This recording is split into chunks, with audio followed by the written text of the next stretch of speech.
done it. In times of strength, we like overcompensate our ability and then we get hurt. Like how many times have you lifted something and then twinged a nerve or pulled a muscle or broken a bone or got a hernia, right?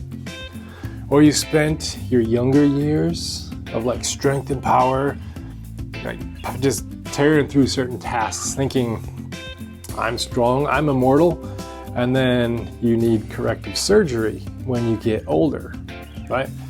We all do it. Now, keep that in the back of your brain for a minute. This passage here starts off with an interesting little plot twist.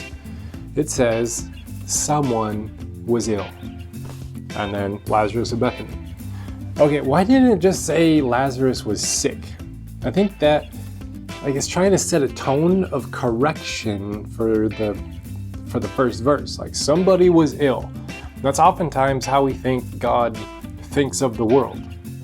Like God is some business CEO running the world with a power tie and a big fat monster desk.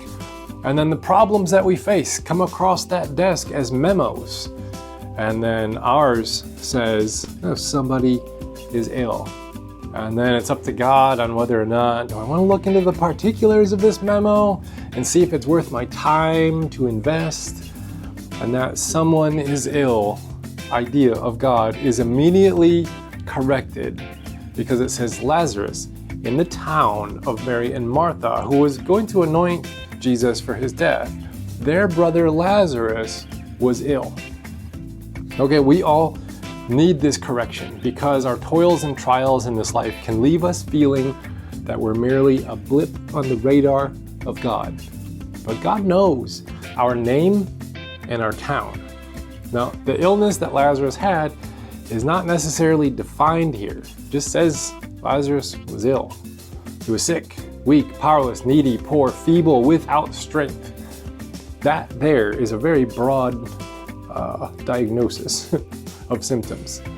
Now, this word sick or ill in the Greek means all those things. It's a word that seems to envelop the entire human condition.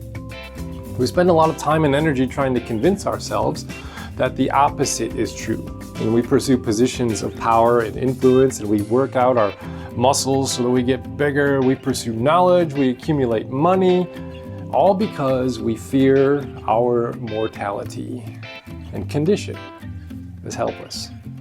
So Lazarus is this picture of you and of me. He's all of us. Over time and space and history, he represents us all.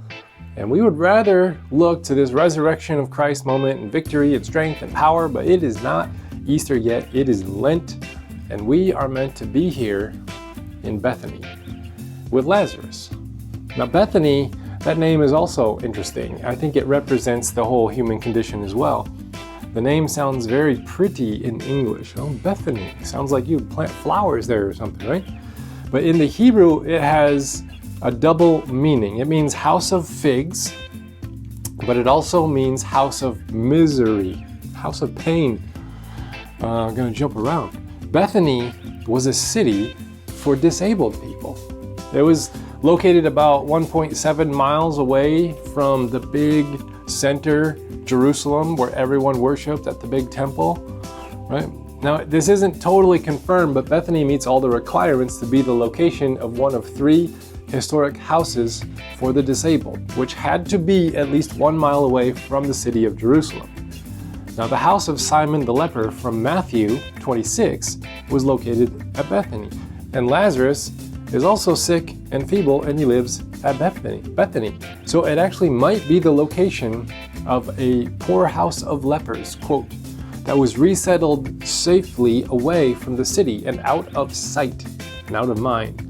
Because these types of cities were called refuge cities, and they were required by law to exist as safe havens for the sick.